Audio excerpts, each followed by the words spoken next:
الحمد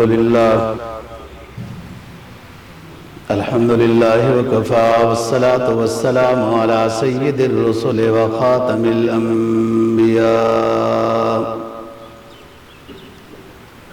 وعلى آله وأصحابه الذين أوفوا عهدا الذين هم خلاصة العرب العرباء وخير الخلائق بعد الأنبياء. أما بعد فأعوذ بالله من الشيطان الرجيم. بسم الله الرحمن الرحيم. الحج أشهر معلومات فمن فرض فيهن الحج فلا رفث ولا فسوق ولا جدال في الحج. قال النبي صلى الله عليه وسلم: الحج المبرور ليس له جزاء إلا الجنة. صدق الله العظيم وصدق رسوله النبي الأمي الكريم ونحن على ذلك لمن الشاهدين والشاكرين والحمد لله رب العالمين.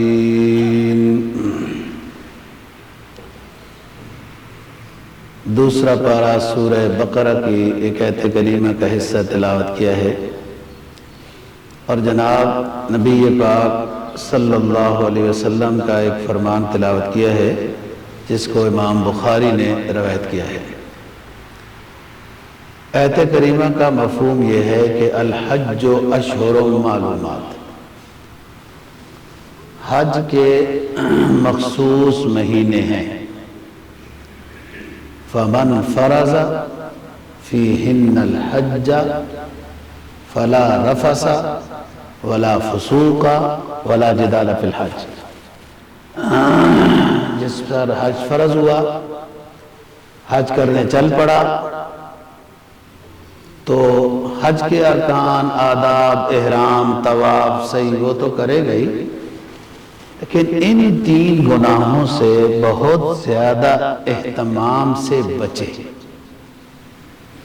فلا رفث ولا فسوق ولا جدال. رفث سے بچے، فسق سے بچے، جھگڑے سے بچے. رفث کہتے ہیں شہوت کی بات کو، فسق کہتے ہیں فسق، حکم عدولی کو، اللہ کا جو حکم ہے اس کے خلاف کرنے کا نام فسق ہے. جدال کہتے ہیں جھگڑے کو. ان سے بچے تو اس کا حج وہ تمام فضائل اس کو عطا کرے گا. حدیث میں جناب نبی پاک صلی اللہ علیہ وسلم کا فرمان ہے: الحج المبرور، مقبول حج، اس کا فائدہ جنت الفردوس ہے. اب جس شخص نے حج میں آداب کا، تمام واجبات، رکن کی ادائیگی کا خیال کیا، آداب کا خیال کیا اور ان گناہوں سے بچا جو 3 بتائے ہیں، تو اس کا حج مقبول ہے اور اس کا بدلہ جنت الفردوس ہے. حج ارکان اسلام میں سے ایک رکن ہے اور چونکہ اس میں جان کا بھی استعمال ہوتا ہے، جان بھی، انسان کے وقت بھی، مال بھی، اس لیے بعض رات نے حج کو رکن اعظم لکھا ہے. اب ہر رکن میں کچھ جان بھی استعمال ہو رہی ہے، کچھ مال بھی استعمال ہو رہا ہے، لیکن اس میں کچھ زیادہ تکلیف ہوتی ہے. اب آپ صاف ستھرے کپڑے پہن کے آئے ہیں تو یہ مال خرچ ہوا ہے، تو بیٹھے ہوئے ہیں تو یہ جان استعمال ہو رہی ہے. تو ہر رکن میں اب روزہ ہے، اس میں افطاری سحری ہے تو مال خرچ ہو رہا ہے، تو سارا دن کھانے پینے سے رکے ہوئے ہیں تو جان اس میں تکلیف میں ہے۔ تو نماز ہو، روزہ ہو، اب زکوٰۃ ہے تو اس میں پیسہ خرچ ہو رہا ہے، ساتھ تھوڑی جان بھی خرچ ہوتی ہے کہ مصرف تک پہنچانا ہے، کہیں جہاں غریب ہے وہاں ہماری ذمہ داری ہے پہنچانا، اپنے گھروں کے سامنے لین لگانا یہ کوئی کمال نہیں ہے، شہرت ہے۔ صبح سے لے کر لوگ ان بڑے حضرات کے باہر لین لگاتے رہتے ہیں، اور حاجی صاحب زور کے بعد جاگتے ہیں، لین لگی رہتی ہے۔ وہ حاجی صاحب بھی چاہتے ہیں اللہ ماشاءاللہ کے باہر ذرا لین چنگی لگی ہوئی ہو، رش بن گیا ہو، محلے والے دیکھیں گے حاجی صاحب کی کوٹھی کے باہر رش لگا ہوا ہے، پھر حاجی صاحب ماشاءاللہ منہ ہاتھ دھو کے نکلیں گے، 50 روپے سب کو دیں گے جو چائے بھی نہیں آتی آج کل۔ مسکین کی اتنی خدمت کی جائے کہ اس دن کے لحاظ سے تو وہ بے نیاز ہو جائے۔ تو بات یہ ہے کہ زکوٰۃ ہے، اس میں مال تو دینا ہی ہے، لیکن اس میں جان بھی خرچ ہوتی ہے کہ مصرف تک پہنچانا ہے، سفر بھی کرنا پڑ سکتا ہے غریب کو ڈھونڈنے کے لیے۔ ایمان کے بعد جتنے رکن ہیں، نماز، روزہ، حج، زکوٰۃ، ان سب میں جان بھی خرچ ہو رہی ہے اور مال بھی خرچ ہو رہا ہے، لیکن حج میں زیادہ جان خرچ ہوتی ہے، زیادہ دن تکلیف کے ہیں، اور پیسہ بھی اس میں زیادہ خرچ ہوتا ہے، اس لیے حج رکن اعظم ہے۔ حج یا حجو کا لغوی معنی ہے زیارت کرنا، کسی کو دیکھنا۔ تو پھر حج کا اصطلاحی شرح ہے، جو صاحب حیثیت شخص ہے اس کے اوپر حج فرض ہے، وہ ہم بات کر چکے ہیں۔ آج ہم نے بات کرنی ہے ان موٹے موٹے احکام کے بارے میں بات کرنی ہے کہ جو رہ جائیں تو عمرہ ادا نہیں ہوگا، یا اگلے جمعے کو انشاءاللہ کہ جو رکن یا واجب رہ جائے تو پھر حج میں نقص آ جاتا ہے یا حج ادا ہی نہیں ہوتا، وہ بات کریں۔ سب سے پہلی بنیادی بات وہ ان 3 گناہوں کو سمجھنا ہے جن سے شریعت نے اہتمام کے ساتھ یہ بات بتائی کہ لا رفث ولا فسوق ولا جدال، حج میں نہیں ہونا چاہیے، اور انہی چیزوں کا حج عمرے کے سفر میں جو ہے نا وہ زیادہ موقع سامنے آتا ہے جھگڑے کا بھی۔ سب سے پہلا جھگڑا تو آپ کے اس بندے کے ساتھ ہے جس نے یہاں سے بھیجا ہے، کیا سبز باغ دکھائے ادھر تو صحرا بھی نہ نکلا۔ تو لا رفث احرام کی حالت میں لا رفث، رفث کس کو کہتے ہیں؟ شہوت کی بات کو۔ اب شہوت کی بات، احرام جب نہیں باندھا تھا تو اس کا جائز محل بیگم ہے وغیرہ بات کر سکتے ہیں، ہنسی مذاق کر سکتے ہیں وغیرہ، غیر کو تو نہیں کر سکتے، لیکن احرام کے بعد وہ جو جائز شہوت کی بات تھی وہ کرنا بھی منع ہو جاتی ہے۔ تو اس لیے بیگم کا ساتھ جانا حج میں اچھی بات ہے، بعض لوگ اس لیے بھی نہیں لے جاتے کہ پھر کہیں اس طرح کو نا اپنے نفس پر کنٹرول رکھو۔ اچھا، بعض وہاں پر غلطیاں یہ کرتے ہیں کہ ہاتھ میں ہاتھ ڈال کے گم نہ ہو جائے۔ اچھا، بعض اس طرح طواف کرتے ہیں یوں، یہ جپھی لگائی درمیان میں بیگم، یہ طواف ہو رہا ہے۔ تو بعض دفعہ ہاتھ لگانے سے بھی شہوت ہو جاتی ہے جیسے بات کرنے سے ہوتی ہے، اس لیے اس موضوع پر بات نہیں کرنا۔ عام حالات میں بیگم کو ہاتھ لگانا ثواب ہے تاکہ ادھر ادھر نہ وہ لالے بہاتا رہے۔ جو جائز محل ہے ادھر گفتگو ہو، گپ شپ ہو، ہنسی مذاق ہو، لیکن حج کا جب سفر ہے، احرام باندھ لیا، نیت کر لی، اب بیگم کے ساتھ بھی اس طرح کی کوئی گفتگو نہیں ہونی چاہیے، ساتھ جانا چاہیے، اس میں کیا رہ جائے۔ نمبر 2، رفث سمجھنا ہے، شہوت کی بات۔ پوری دنیا سے مرد و زن آئے ہوئے ہوتے ہیں، امیر سے امیر تر، غریب سے غریب تر بھی ہیں، خوبصورت سے خوبصورت تر حسن یوسف رکھنے والے بھی ہیں، اور گندے بھی ہوتے ہیں، پردہ دار بھی ہوتے ہیں، بعض علاقوں میں پردے کا پتہ ہی کوئی نہیں ہے، لیکن آپ نے اپنے آپ کو سنبھالنا ہے۔ یہ ہے رفث، ہر وہ گندی بات، شہوت کی بات وہ حج کے سفر میں نہیں، عام حالات میں بھی، یعنی احرام اتر جائے تب بھی نہیں کرنی چاہیے۔ ولا فسوق، حج عمرے کے سفر میں دوسرا کون سا گناہ ہے جس سے بچنا ہے؟ وہ فسق ہے۔ یہ میں بہت تفصیل سے آپ کو سمجھا رہا ہوں، لوگوں کو نہیں پتا ہوتا، حج کا تربیت کر رہے ہوتے ہیں، بیان کر رہے ہیں حج کی تربیت کا، انہیں خود نہیں پتا رفث کیا ہے، فسق کیا ہے، جال کیا ہے۔ رفث کا معنی ہوتا ہے شہوت کی بات، احرام کی نیت کے بعد نہیں کرنا۔ فسق کا معنی ہوتا ہے حکم عدولی، اللہ کی رسول کی نافرمانی نہ کرنا۔ عام حالات میں بھی یہی حکم ہے، مومن کو عام حالات میں بھی یہی حکم ہے کہ اللہ رسول کے حکم عدولی نہ کرے، حکم مانے، اور نہ ماننے کی سزا بھگت رہی پورا عالم اسلام، 50-60 ملک اللہ رسول کی بات کو نہ ماننے کی سزا دنیا میں بھگت رہے ہیں۔ اللہ رسول کی بات ماننے میں دنیا آپ کی غلام ہوگی، جو خود نہ تھے راہ پہ وہ عالم کے ہادی بن گئے، انہوں نے اللہ رسول کی بات مانی۔ عمر وہی تھا، ابو بکر وہی تھا، جب رسول پاک کی بات مانی تو وہ عمر اسلام کے پہلے والا عمر نہ رہا، وہ جو خود نہ تھے راہ پہ وہ عالم کے ہادی بن گئے۔ وہ کیا نظر تھی جس نے مردوں کو مسیحا کر دیا، نبی کی تربیت کی کیا نظر تھی کہ وہ پوری دنیا، اور عمر وہ بعض یہ پرلے محلے والوں کو تو عمر سمجھ نہیں آتا، عمر وہی ہے جس نے بیت اللہ کو بھی آزاد کرایا تھا، عمر وہی ہے جس نے بیت المقدس کو بھی آزاد کرایا تھا۔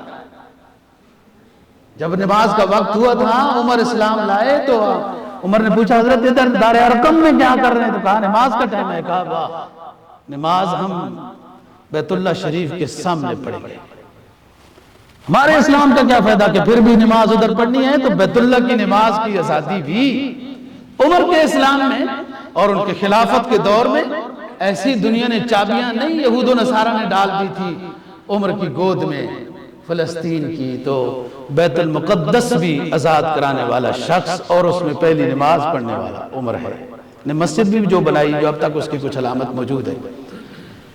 تو حکم عدولی تو عام حالات میں بھی اللہ رسول کے حکم کی عدولی جائز نہیں ہے،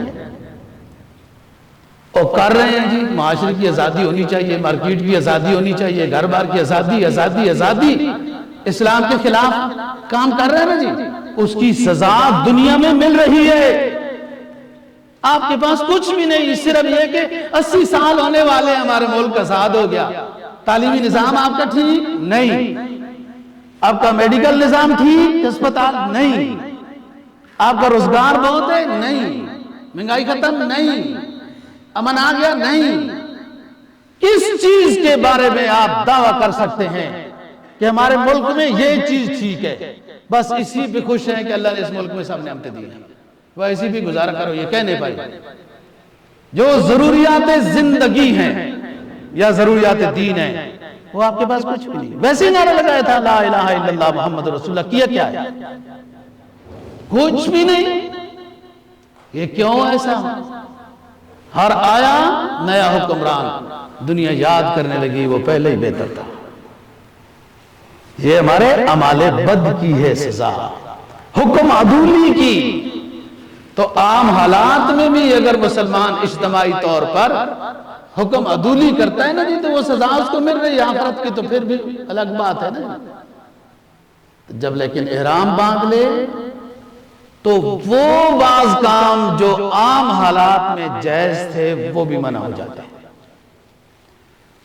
خوشبو لگانا جائز نہیں، بعض رات میں تو سنت موقدہ لکھا ہے کہ آپ ہمیشہ خوشبو لگاتے تھے، تو جب آپ صلی اللہ علیہ وسلم ہمیشہ کوئی کام کریں تو وہ سنت موقدہ بن جاتا ہے۔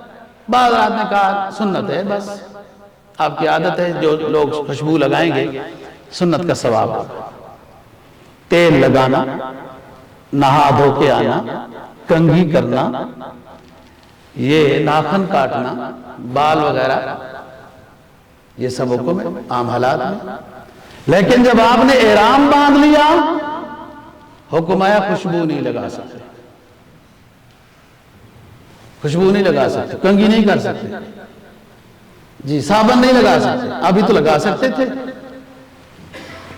اور افضل الحج الحج والسج، بہترین حج عمرہ وہ ہوتا ہے جس میں جتنے پراگندہ بال ہو، جتنی میل کچیل ہو، اور بال اڑے ہوئے ہیں، یوں ہیں، اس طرح ہے، بس ٹھیک ہے۔ تو بات یہ ہے کہ حکم عدولی تو عام حالات میں بھی منع ہے، احرام کے بعد بھی منع ہے، لیکن احرام کے حالت میں وہ کام بھی منع ہو گئے جو عام حالات میں تو ثواب تھا ان کا کرنا، خوشبو لگانا، سر ڈھانپ کر نماز پڑھنا۔ احرام کے بعد سر ڈھانپنا جائز نہیں، خوشبو لگانا جائز نہیں، تیل لگانا جائز نہیں، اس طرح اور باتیں ہیں۔ فسق کا معنی لا رفث ولا فسوق، فسق جائز نہیں۔ حج کرنے گئے ہیں اور اتنے خرچہ، اتنا مطلب تکلیف، اور پھر بھی وہاں بھی جا کے وہی کام کیا جو ادھر کر رہے تھے، خرچہ کرنے کی کیا ضرورت ہے، ادھر جانے کی کیا ضرورت ہے، صرف دورہ شورہ ہے، آنا جانا ہے، چکر لگانا ہے، حالات دیکھنے ہیں۔ انہوں نے ہوٹل کتنی بڑی بنائی تو ادھر کتنی ہے، نہیں، ہم حج کرنے گئے، رکن ادا کرنے گئے، ہر گناہ سے بچنا ہے۔ تیسری چیز ولا جدالہ، جھگڑا نہیں کرنا۔ ادھر حالات میں بھی جھگڑا جائز نہیں ہے، اسلام تو صبر کا درس دیتا ہے، لیکن پھر بھی اسلام صبر والوں کو اجر زیادہ دیتا ہے، بدلہ لینا بھی جائز کہتا ہے۔ آپ کو کس نے مکہ مارا، آپ اس کو مکہ مار سکتے ہیں، کس نے آپ کا دانت توڑا، دانت توڑ سکتے ہیں، بازو توڑا، آپ بازو توڑ سکتے ہیں، معاف کر دیں تو زیادہ ثواب ہے۔ لیکن ادھر کسی نے مکہ مارا، جواب میں آپ مکہ نہیں مار سکتے۔ ولا جدالہ، اور بہت ناموافق چیزیں پیش آتی ہیں قدم قدم پہ، ادھر زبان، رہن سہن، اٹھنا بیٹھنا، کھانا پینا، ہر چیز الگ ہے، ادھر زبان الگ، نظام الگ، وغیرہ الگ، تو ہر چیز طبیعت کے خلاف سامنے آئے گی۔ لوگ بعض دفعہ تھکے ہوئے ہوتے ہیں، حاجی صاحب وہ بھی اس طرح کی کچھ بات کر دیتے ہیں، تو جھگڑا نہیں کرنا۔ احرام کی حالت میں یہ تین باتیں ہیں، لا رفث ولا فسوق ولا جدال فی الحج۔ اور من حج فلم یرفث ولم یفسق رجع کیوم ولدتہ امہ، حج کیا، تمام ارکان ادا کیے، آداب ادا کیے، رکن ادا کیے، واجبات ادا کیے، حج کیے، لیکن جھگڑا کرتا رہا اور ادھر ادھر کچھ ہوتا رہا، کوئی فائدہ نہیں۔ حج کے ارکان ادا کرنے کے ساتھ لم یرفث ولم یفسق، کوئی گناہ نہیں کیا، کوئی جھگڑا نہیں کیا، صبر، رجع کیوم ولدتہ امہ، ایسا آئے گا بالکل جیسے آج پیدا ہوا، معصوم ہو کر آئے گا، تمام گناہ معاف ہو۔ لیکن یہ شرط ہے۔ تو بات یہ کر رہا ہوں دوستو کہ حج کا سفر ایک اہم سفر ہے، خوش نصیب لوگوں کو یہ حاصل ہوتا ہے، اور جس پر حج فرض ہے جلدی کرے۔ من اراد الحج فلیتعجل، رواه البخاری۔ جس کی حج کی پوزیشن ہو گئی، اب بڑھاپے کا نہ انتظار کرے، تمام بچوں کی شادیاں کرنے کا انتظار نہ کرے، جی حج فرض ہے۔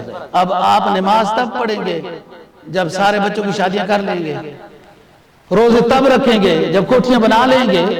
جس طرح نماز پڑھ رہے ہیں، دیگر کام چل رہے ہیں، اور روزے رکھ رہے ہیں، دیگر کام ساتھ ہو رہے ہیں، یہ بھی انہی میں سے کا ایک رکن ہے۔ ایمان کے بعد نماز، روزہ، حج، زکوٰۃ۔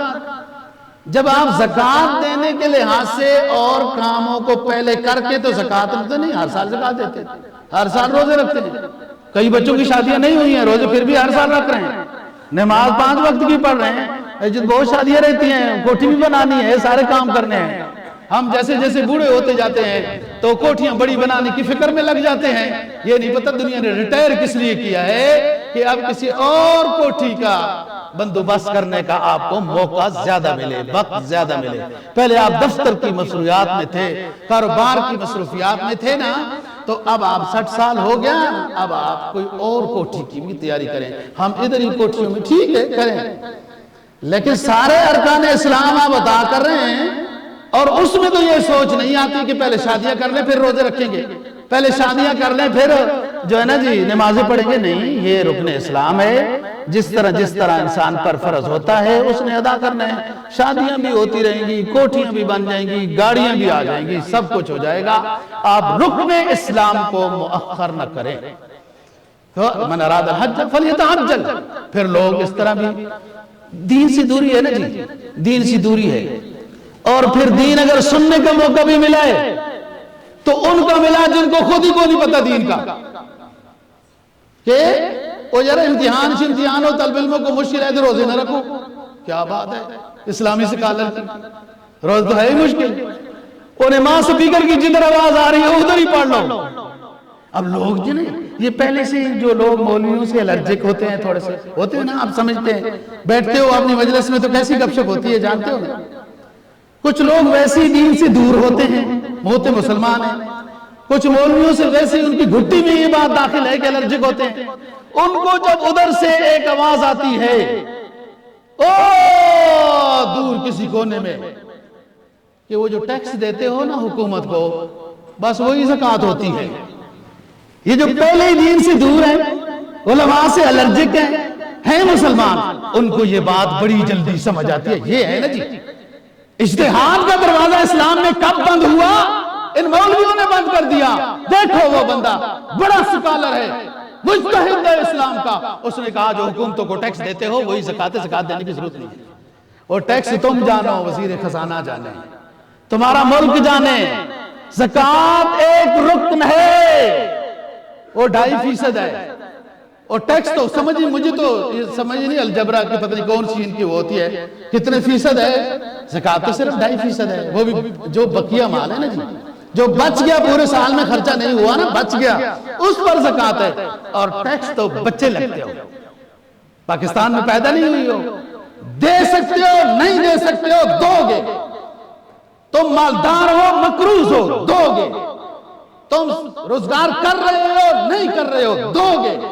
ٹیکس تو ایک ظالمانہ نظام ہے، سرمایہ کاری نظام کا ایک وہ دم ہے جو ہم نے پکڑ رکھی ہے اور تباہی سے تباہی کرتے جا رہے ہیں.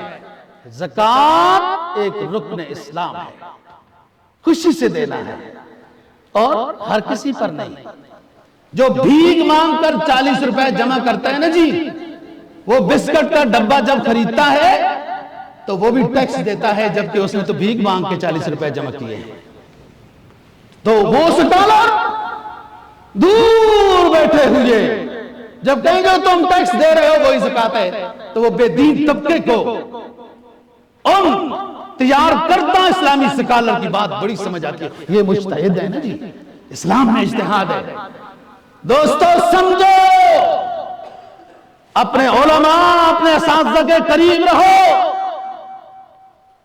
تمہیں کوئی کافر اسلام سے کہے کہ دور ہو جاؤ تو آپ دور نہیں ہوگے، کیونکہ وہ کافر ہے. آپ کو نماز سے روک رہا ہے، حج سے روک رہا ہے، زکوٰۃ سے روک رہا ہے، آپ اس کی بات نہیں مانیں گے. لیکن ہم اسلامی فتن کا دور ہے، اسلامی لبادے میں اسلام کے نام پر سکالر سامنے لایا جاتا ہے جو ہوتا کافر ہے اور قرآن کی ضروریات اور بدیہیات کا منکر ہے. واضح ثبوت، قطعی الدلالہ، قطعی الثبوت آیات کا جو انکار کر رہا ہوتا ہے، وہ چونکہ کافر ظاہری طور پر نہیں اسلامی لباس میں آیا ہے تو وہ اسلام کے ارکان اسلام پر یا اسلامی ضروریات پر وہ ڈاکہ ڈال رہا ہے اور مسلمان بھولا نہیں سمجھ رہا، اس لیے کہ وہ اسلامی شکل میں سامنے آیا ہے. او جی عدت کی کوئی ضرورت نہیں ہوتی. عدت کی اس وقت ضرورت ہوتی تھی جب الٹرا ساؤنڈ نہیں ہوتے تھے.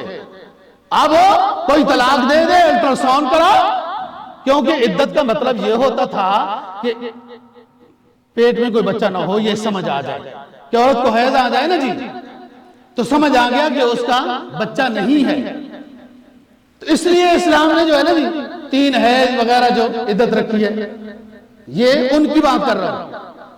لہذا اب الٹراساؤنڈ ہے، اب تو پہلے ہی پتہ چل جاتا ہے کہ بچہ پیٹ میں ہے کہ نہیں۔ جب طلاق دے دی، الٹراساؤنڈ میں بتایا بچہ نہیں ہے، وہ دوسری جگہ نکاح کر سکتی ہے۔ اور یہ بھولا مسلم، اسلام سے دور مسلم، علماء اور مدارس سے الرج المسلم، یہ کہتے ہیں یہ ہے نا اجتہاد، یہ ہے نا اجتہاد کہ عدت کی ضرورت نہیں ہے۔ اچھا اس بوڑھی کا کیا کرو گے جو 70 سال 80 سال میں اس کا شوہر فوت ہو رہا ہے؟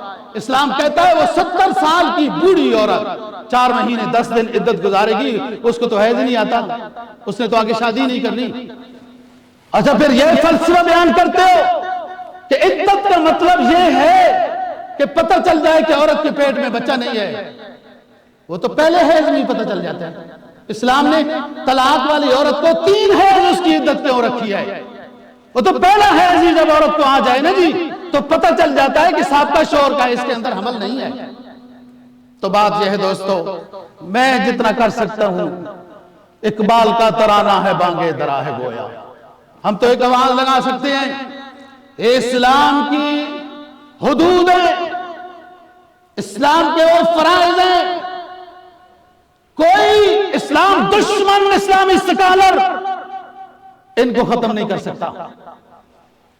تو بات یہ ہے اس وقت تو گندم مہنگی تھی، آپ نے نصف سا کہا تھا، اب تو جو مہنگا ہے، تو کوئی بدل کے دیکھے نا، نہیں، جو حکم آ گیا وہ یوں ہی رہے گا۔ 3.5 کلو جو ایک بندے کا فطرانہ، 3.5 کلو کشمش ایک بندے کا فطرانہ، 3.5 کلو کھجور ایک بندے کا فطرانہ، اور 2 کلو 2.25 کلو گندم ایک بندے کا فطرانہ۔ اس وقت گندم مہنگی تھی، اس کو آپ نے آدھا کیا، وہ چیزیں عام تھی، ان کو 3.5 کلو کیا۔ اب کوئی یوں الٹ کر کے دکھائے، جو حکم ہو گیا وہی رہے گا، گندم سستی ہوتی رہے، کشمش سستی ہو جائے۔ تو بات یہ رہا دوستو،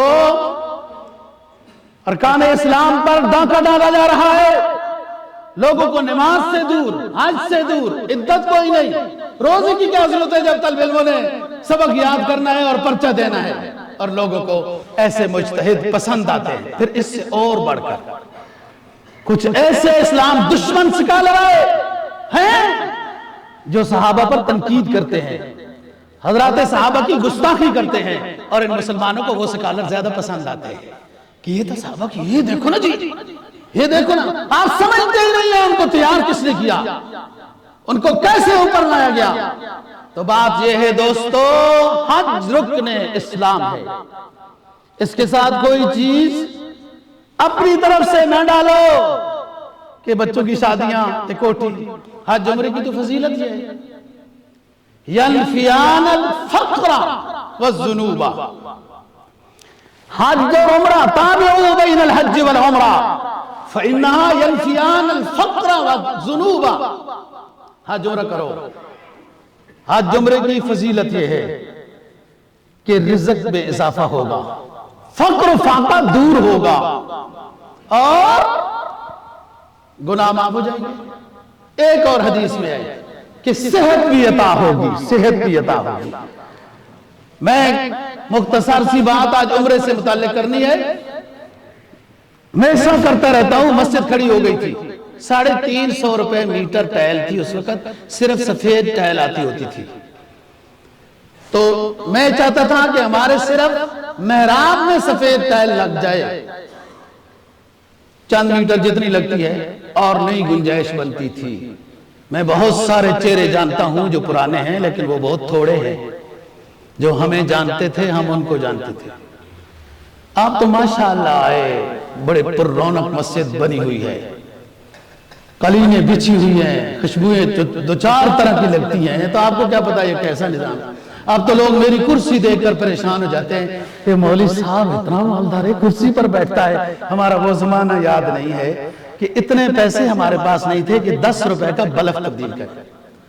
قدرت نے ایک حج کا نظام کیا اور ادھر ایک ہمارے ساتھی ہوتے تھے پیٹرولیم کے، خوشحال خان خٹک صاحب، بہت سارے لوگ جانتے ہوں گے. وہ مجھے ملنے آئے تو میں نے کہا میرے لیے بھی حج کی دعا کرنا. تو اس نے کہا مولوی صاحب اس کا مطلب یہ ہے کہ لوگوں کو ویسے ہی مسئلے بتاتے ہو، ویسے ہی مسئلے بتاتے ہو کہ دعا کرو، حج کے لیے دعا کرو. آپ نے صحیح دعا نہیں کی ہے، مسئلے بتاتے ہو. وہ میرا دوست تھا، محترم تھا. میں دوست کیوں کہوں، عمر کے لحاظ سے ریٹائر ہو گئے ہیں، اللہ ان کو صحت و عافیت دے. مجھے انہوں نے یہ بات کہی کہ لوگوں کو کہتے ہو کہ اللہ سے حج کی دعا مانگو، تو خود کیوں نہیں مانگی؟ وہ یہ جگہ تھی جہاں فیض بیٹھا ہوا ہے. یہ وہ فیض حمید نہیں ہے، پھر وہ نہ سمجھ لو نا، یہ ہمارے اپنے ساتھی ڈاکٹر فیض صاحب ہیں. تو یہاں جو بیٹھے ہوئے نا، یہاں ملاقات ہوئی. میں یہاں سے دفتر تک بہت مشکل سے پہنچا، میرا دل پھٹ گیا تھا کہ اس نے بڑی بات کی ہے. اور حج آخری دنوں میں ہے. خلاصہ کیا ہوا، وہ دعا کوئی ان کی دعا یا کس کا کرنٹ تھا، وہ میرا حج ہو گیا، حج فرض ہو گیا. لیکن میرے سفر میں دعا یہ تھی، میرے رب میری مسجد صاف ستھری خوبصورت بنے. پہلے 350 والی میٹر نہیں خرید سکتے تھے. اسی بلیو ایریا میں کوئی مرد کلندر سویا ہوا تھا کہ وہ اللہ نے تیار کر دیا. تو حج غریب نہیں کرتا، امیر کرتا ہے. لوگوں کی سوچ غلط ہے. وقتی طور پر پیسے خرچ ہوتے ہیں، اللہ اس کا نعمت بدل دیتا ہے. اس پر ایمان تو رکھو. جن پہ ایمان رکھا ہوا ہے وہ غلط ہے. یہود و نصارہ قرآن کہتا ہے اسلام کے، اللہ کے رسول کے دشمن ہے. ہم ان کی غلامی کرتے ہوئے نظر آتے ہیں. جو کچھ نہیں ملا، جن کی غلامی اللہ رسول کی کرنی ہے، جو سب خزانوں کا مالک ہے، ادھر روک لے کے جاؤ. تو بات یہ گناہوں کو معاف کرتا ہے حج، اور حج فقر و فاقہ کو دور کرتا ہے. کوٹھیاں بن جائیں گی جیسے دل چاہے گا. کوٹھیاں کوئی منع نہیں ہے بنانا. سعد بن ابی وقاص رضی اللہ تعالیٰ عنہ رسول پاک کے ماموں لگتے ہیں. بہت بڑا فارم ہاؤس تھا مدینہ طیبہ میں. اس رزق حلال ہو خوب بناؤ، خود پر بھی خرچ کرو، اپنی جان پر بھی خرچ کیا کرو. کوٹھیاں بناتے رہو گے صحت خراب ہو جائے گی. صحت کا بھی خیال رکھنا ہے. حج بڑی فضیلت ہے، بارونق سفر ہے، بڑی انوار و برکات ہے. خوش نصیبوں کو اللہ نے جو اس سال سفر عطا کیا. ہم تو دعا گو ہیں کوئی مسلم نہ رہے، سب کو حرمین کی اللہ پاک زیارت نصیب فرمائے. فرمایا ما من مسلم ملبی الا لبا من عن جمیلہ وشمالہ من حجر او شجر او مدر حتی تنقی الارض من ہاغنا الى ہاغنا. کوئی مسلم جب حج کا احرام باندھتا ہے، پھر نیت اور تلبیہ پڑھتا ہے، ساری کائنات اس تلبیہ پڑھنے والے کے ساتھ تلبیہ پڑھنے لگ جاتی ہے. ما من مسلم لبا من عن یمینہ و شمالہ، دائیں ہو بائیں ہو، کائنات سامنے ہو پیچھے ہو، ساری زمین پر جتنی مخلوقات، شجر ہوں، پتھر ہوں، ٹیلے ہوں، نشیب و فراز ہو، جاندار شعور رکھنے والے یا بظاہر سمجھ میں آتے ہیں کہ نہیں بولتے ہیں، وہ سارے اس حاجی کی تلبیہ کی کوالٹی ہونی چاہیے. یہ تلبیہ دوستو ترانہ توحید ہے. لبیک اے میرے رب، میری ایک جان ہے، کئی جانیں ہوتی تب بھی تیرے سامنے حاضر تھا، بار بار حاضر ہوں.